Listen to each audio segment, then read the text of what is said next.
साल 1991 का दौर भारत के लिए काफ़ी महत्वपूर्ण था।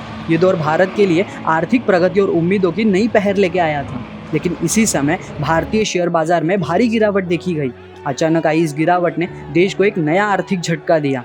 इस झटके का कारण थे हर्षद मेहता।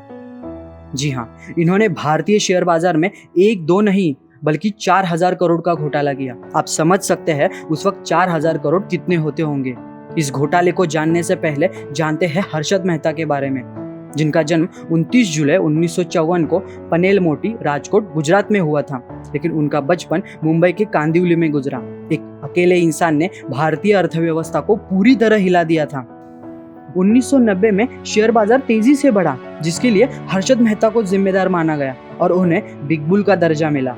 मेहता बैंकिंग नियमों का फायदा उठाकर बैंकों को बिना बताए उनके करोड़ों रुपए शेयर मार्केट में लगाते थे।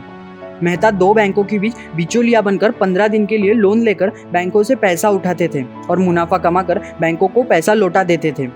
मेहता एक बैंक से फेक बैंक समाधान विवरण बनवाते, जिसके कारण उन्हें दूसरे बैंक से आराम से पैसा मिल जाता था। कैशबुक और पासबुक के शेष होने वाले अंतर को मिलाने के लिए जो लेखा तैयार होता है उसे फेक बैंक समाधान विवरण कहा जाता है। 4000 करोड़ का ये घोटाला अप्रैल 1992 में सामने आया और पैसों का खुलासा हुआ। ये बात सामने आई तो शेयर मार्केट में तेजी से गिरावट आनी शुरू हुई। खुलासे के बाद हर्षद मेहता के ऊपर 72 क्रिमिनल चार्जेस लगाए गए और सिविल केस फाइल हुई। मेहता के ऊपर कई केसेस चल रहे थे, लेकिन उसमें से मात्र एक केस में वो दोषी पाए गए। सजा के तौर पर उन्हें 5 साल की सजा और 25,000 का जुर्माना लगाया गया। 31 दिसंबर 2001 के देर रात उन्हें दर्द की शिकायत हुई, जिसके बाद उन्हें थाने के सिविल अस्पताल में भर्ती कराया गया। लेकिन उसी वक्त उनकी मौत हो गई। 2001 में मृत्यु होने के बाद भी हर्षद मेहता के इस घोटाले ने उनके परिजनों को पूरी तरह घेर लिया। घोटाले के 25 साल बाद भी इसकी वसूली उनके परिवार से चल रही थी। कस्टोडियन ने मेहता की संपत्तियों को बेचकर 6000 करोड़ से अधिक की राशि बैंकों एवं आयकर विभाग के नाम जारी की। 2017 में मेहता के पारिवारिक सदस्यों ने करीब 614 करोड़ रुपए की रकम बैंकों को दी।